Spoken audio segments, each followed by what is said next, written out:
This is Chuck from Metal Wani, and I am talking to Michael Schenker. Michael, how are you? Yeah, I'm good. How are you? I'm doing great, man. It's an honor to talk with you. Thank you. So Michael Schenker Fest, kind of grew from that special concert you had in Tokyo, and you did the DVD. You pulled together like some of MSG's most iconic singers, Gary Barden, Graham Bonnet, Robin McCauley, and then you also pulled in Dougie White from your Temple of Rock band. So it seemed to grow from this one special concert. Now you've got a new album called Resurrection coming out on March 2nd, and you're coming to the United States on tour with this package. So how did it come about from Tokyo to now an album and now the U.S. tour? Well, that's it. It's just like everything in my life. You never know what's around the corner, and and I'm always looking forward to find out what the next step is. So I basically, the main key was that I realized, I'm in the third stage of my life, and so it's a celebration time for me. And, I realized that I had been performing for quite a while, performing the most popular Michael Schenker music with not original singers, and so it just kind of came to mind that all the energy that I have put into these different lineups, while other bands just kept one band together for 40 years or 50 years and created a brand name, I put my energy in different lineups, and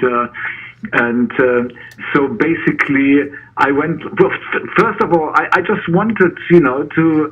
The idea of having original singers, playing my music that I wrote, especially in the 80s, to be sung by original singers. I thought that the 80s was the best choice to do and the most feasible situation. And those are the main singers anyway, including Dougie, of course. That's that is from Michael Schenker's Temple of Rock, but that is current. So I mixed together the past and the current, but because we have made a new record, even the past becomes current. So we have now everything.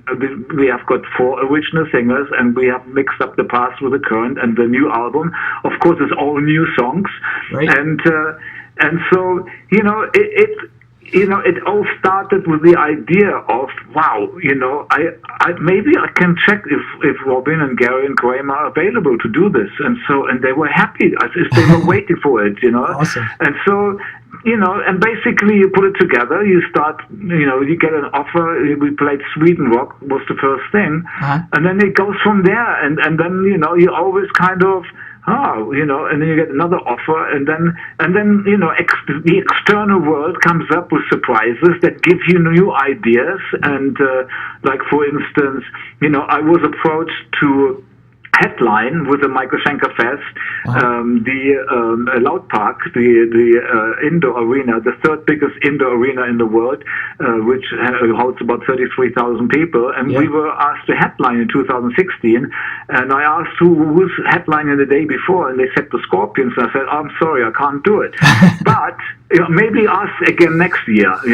So, but we got approached. I got approached by our usual promoter offering, 3 shows, and one of them was Tokyo. It was a fantastic, beautiful hall that we never played before, and it immediately reminded me of Budokan, and Budokan was never filmed. So I went like, I'm not even talk to anybody or discuss this with anybody. I'm just going to invest into this myself. Right. I'm going to film this.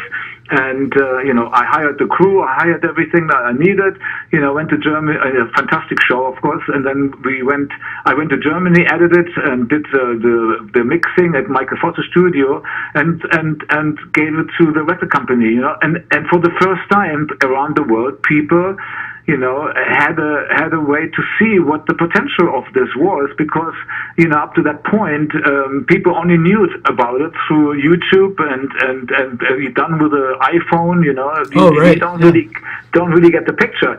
And so now there was something proper put together, and so that snowballed, to the next level of, getting offers from record companies and stuff, and then Nuclear Blast was the most attractive one. Right. And I wasn't really ready. I felt not ready to do a big move like that because I was still only with one leg in the system. But eventually, I kind of realized that Michael Schenker Fest, and it's a third part of my life. I'm a different person today. I don't need the protection I used to have. Plus, I'm actually protected these days anyway, and so everything is much more professional on my side in the first place.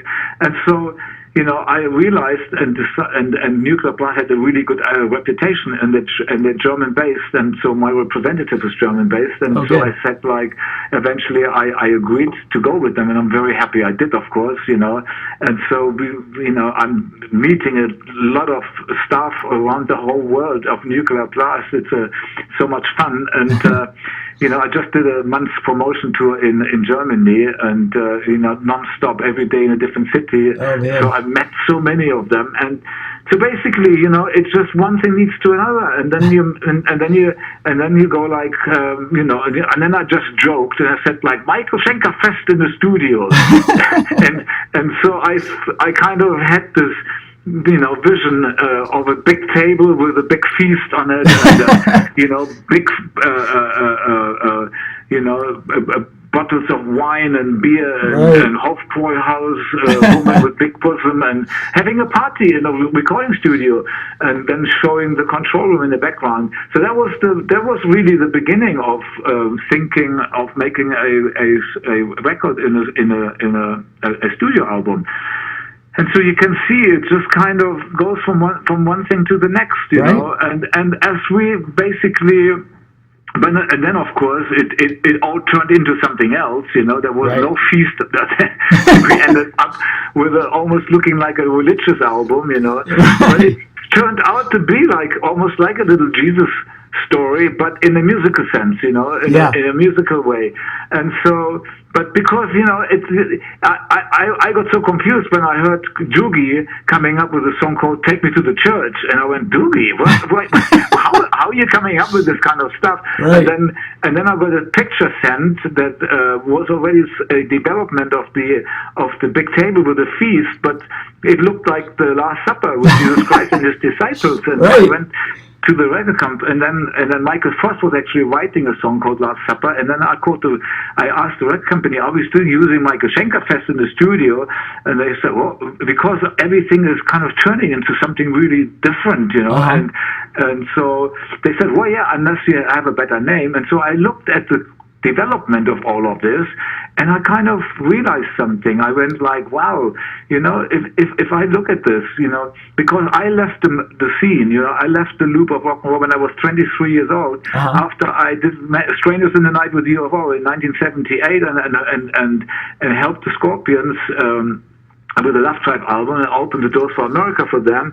And then I decided, because I tasted the success and what it was like up there in its fullest, and I was able to, you know, make a fair choice, what was better for me, how to carry on. And I said to myself, well, if I stay, you know, up there, trying to you know, stay in that, on that level of fame and so on, it would be just more of the same I'm experiencing already. So, but I'm more attracted to maybe let go of that, you know, put my own band together and experiment with music, because I was so full of creativity that in so many ways that would have been very disturbing for any band that I would have been with, because you know, they were all chasing a fame and success, and I was the artist. I wanted to you know, to experiment with music and get things out of my system. And so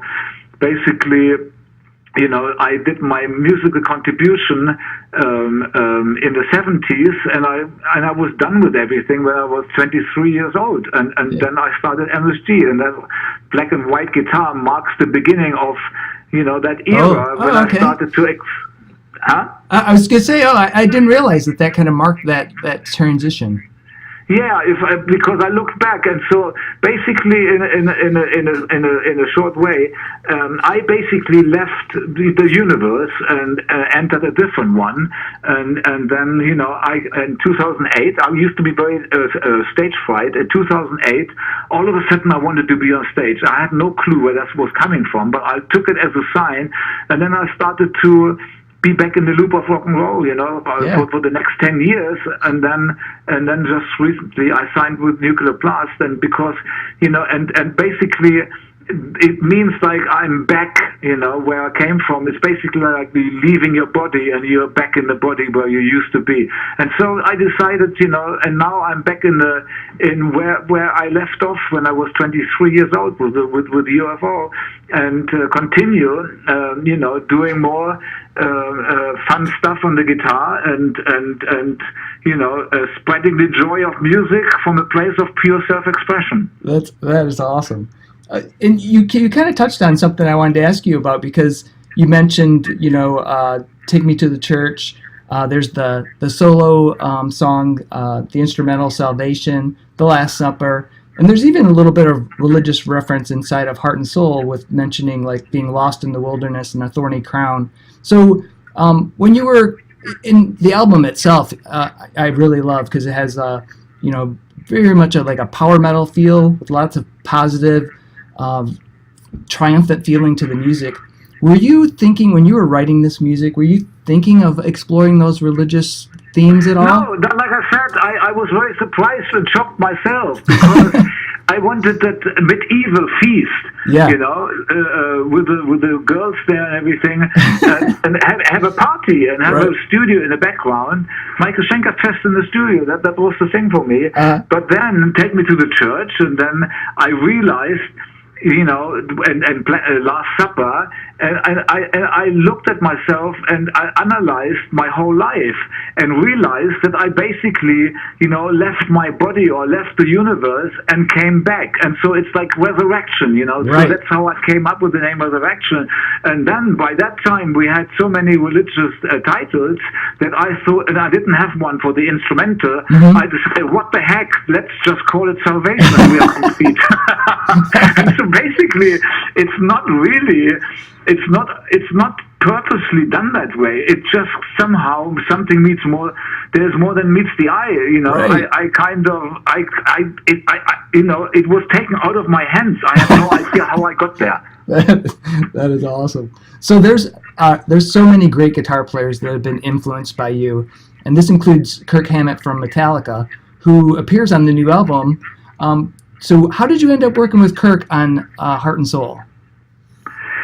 Yeah, well, Peter Mensch used to manage me, and he's, managing Metallica, and so that was in the AC/DC days. I used to actually live at Peter's place for 2 years in London. Oh, okay. And so basically, at some point down the road, Peter told me that I am, Kirk's Santa Claus, and so, and basically what he was trying to tell me, I'm his favorite guitarist, but Kirk always wanted to meet me and do something with me, but he was, he couldn't. I understand, because it's a generation, difference, and you just don't enter into a generation that's 10 years younger. It's the same for me and Jeff Beck. I don't just knock on his door and say, "Hey, mate," I don't do that, And so I understood that, and so I kind of helped, because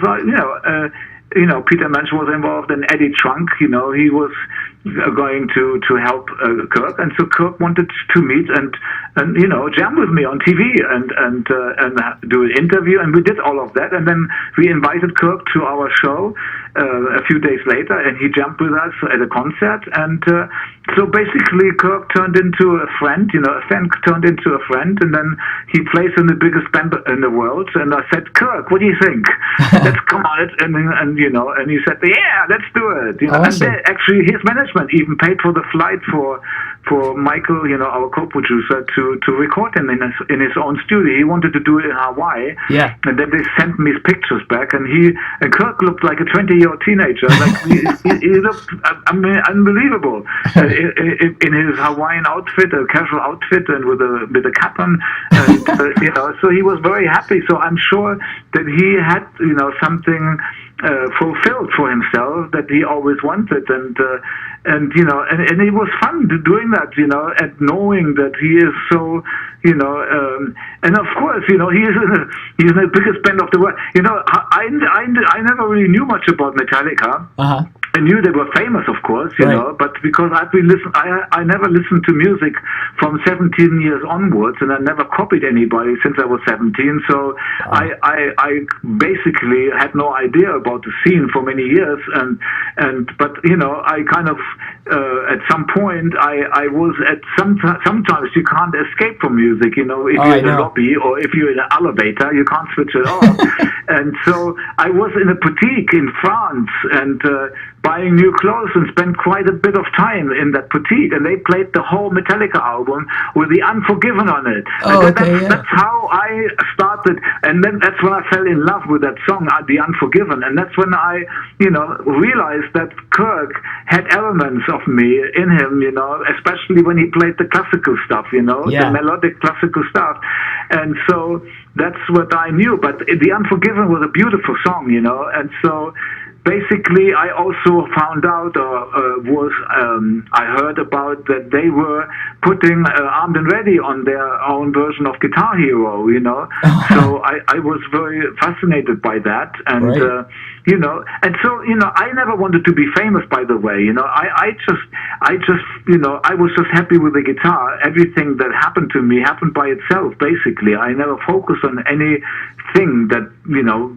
I never dreamed of being a famous person. I just simply was happy and fascinated with the single string, the art of lead guitar with pure self-expression. That was what rewarded me right there when I played the guitar. I really didn't need anything else, and so it's just everything happened by itself. I said that to Kirk. I made my musical contribution to the world in the 70s, for the 80s, but unconsciously, he said to me, "Get out of here." He doesn't believe it, but honest, this is the truth, That is amazing. I mean, because you've been an influence to me. I play guitar. I mean, nowhere near like you, but it's listening to you is pure joy. Thank you. I want to ask another question about the new album. You've got the song "Warrior" and "Last Supper," where you've got all of the vocalists, so Gary, Graham, Robin, and Doogie, contributing on the song, and they all have their own unique vocal qualities that make for a very interesting mix. So when you were writing those songs, did you envision having all four vocalists on there? Well, this is the thing, okay? I could have easily just, sent out all the songs and hope for the best that everybody picks what the other one doesn't. That would have been too easy, but that was not the idea either. I had a concept about, at least 3 songs or 4 songs I wanted them to share. And it ended up 2 songs, but, we ended up doing something that I didn't think of, but that was an additional plus, because we mixed up backing vocals, backing vocal combinations that added another flavor to it, but I was so happy when, Warrior was my second, I wrote all the music, and Warrior was the second song, the second piece of music that I put out there to the co-producer Michael Foss, and we started putting down the guitars and everything, and the bass and a guide bass, a guide drums, making the blueprint as real as possible so that the singers knew where the journey goes, and the drummer knows that I mean business, a double bass drum, or I wanted it laid back or whatever. So and it was the second song, and next day I come into the studio, and Michael Foss had worked on that song, and he played it to me, and he wrote a melody. He wrote the melodies and the lyrics, and I went like, Michael, this is so fantastic. This is perfect for the whole, for all the singers to share. And he knew, and Michael Foss, he's an MSG fan, he's an 80s fan, he's a Michael Schenker fan, he's a Gary Barton fan, he's a Graham Bonnet fan. He knows who we are, and he is a very, very genius musician. He's very, very. He plays, he plays almost every instrument, and he has very good ears.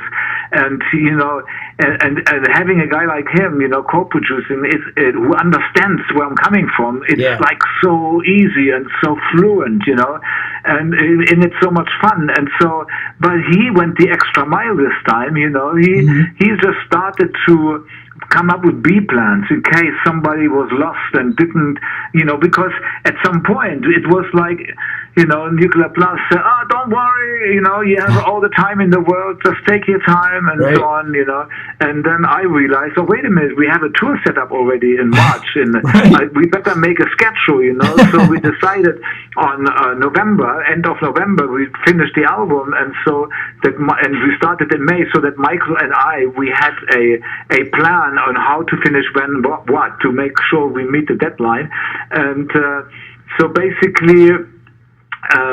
Michael kind of started to focus on B plan, and helping each singer to give them a jump start, maybe, so that we would be moving forward rather than getting stuck in.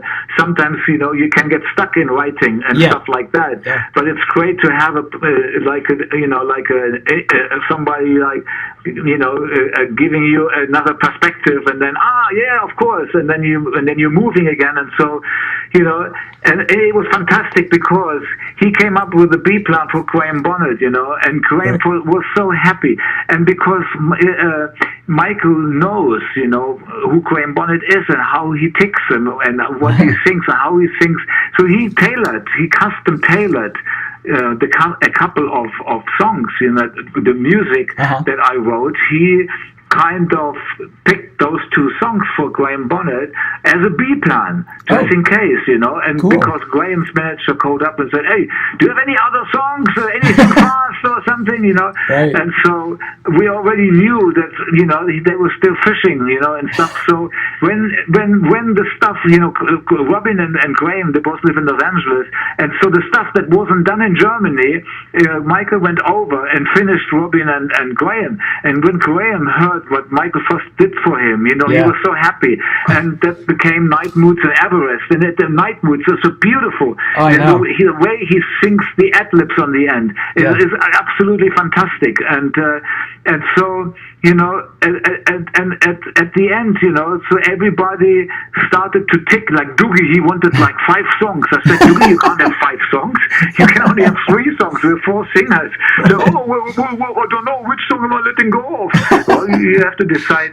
But anyway, it all worked out eventually, it just all pendled into shape, and it was just fantastic because, it wasn't a master plan, it was like you had to work with the universe.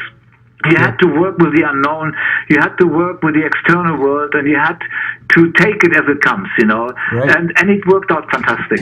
Yeah, the whole album is fantastic. I love all of it. The guitar playing, the vocals, drums, and like I said, triumphant, powerful. It's a great album. Thank you.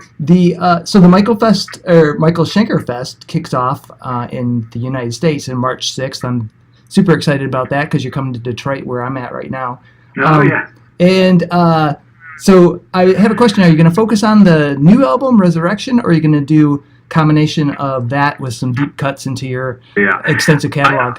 I always make sure that it's a well-balanced show, but because it's a 2.5-hour show, it's actually a bit easier to do this, and also because we have 4 singers, and so we can actually perform quite a bit of the new album, but not too much, at least 1 song each singer, and so but you have to play classics, you have to play classics, you have to play, I know exactly what needs to be done, and I have had this set together for months already, and so we're already working on, for the last 4 months or 3 months, getting prepared for this tour, and so I have put a set together that works, and you can never make it perfect, because there's always somebody who says, "Oh, why didn't you play this? Well, we'll play it next time," because there's so much material, but I know, because I keep track, because I've been playing the most popular music of Michael Schenker for a while, and always make sure I don't end up in a place, where you repeat yourself, So I always develop forward, and of course, because this is the first time that we have 4 singers, everything will be different, So it will be nothing like the DVD. It will be it will be, you're not, the people who are the DVD owners, oh, why should I look at the show? I've already seen the DVD 100 times, Right. No, it's not, because it's Doogie is in it. We have a new album out. It's completely a new mix of songs and different momentum, and it's a different movie. But yet it's familiar actors, Right. and so it's I'm happy with the set, the way it's being put together. Plus, it's also the 40th anniversary of UFO, so I make sure I play some UFO stuff, and Great. And hopefully at some point we get Phil Mock involved and have him sing a few UFO songs, because this is the 40th anniversary of Strangers in the Night. Yeah. And so and in 2019 maybe I can have Klaus, join in and sing In Search of Peace of Mind. We will be celebrating 50 years of recording. Oh, man. So, so I kind of put out the conversation there, that things that can be done and are possibilities. And, if it happens or not, that's another story, but at least I can dream about it. That would be a great dream. So, Michael, I just have one last question for you. Sort of a silly question that I like to ask. What do you like to eat for breakfast? What? Well, what do you like to eat for breakfast? Breakfast. It really depends on what I'm doing. This morning I had Snickers. And when I go to Scotland for rehearsals, I usually have the easiest thing to get for breakfast is eggs and bacon, and and I also I did the Atkins diet at some point in 2008. I'm not doing it too much anymore because of too much red meat. But I actually my favorite things to eat when I'm not going to Scotland, because it's difficult to get what I eat in it for breakfast. But, it took me that long to actually figure out what I eat for breakfast. I know exactly now, because it's salmon, fish. Oh, okay. It's either cod or salmon, and I found that fish restaurant that already is prepared for me to make me cod or salmon or whatever fish I want at 10 in the morning. Nice. And not many restaurants do that, and so that's what I do. And so I eat that kind of food for breakfast. And I love food, but I want to stay in shape too. Right. So I kind of, you win some, you lose some, and so that's how it goes. Awesome. Well, Michael, thank you so much for talking with me. I really appreciate it. Thank you very much. All right. Take care. Yeah, take care. Bye-bye.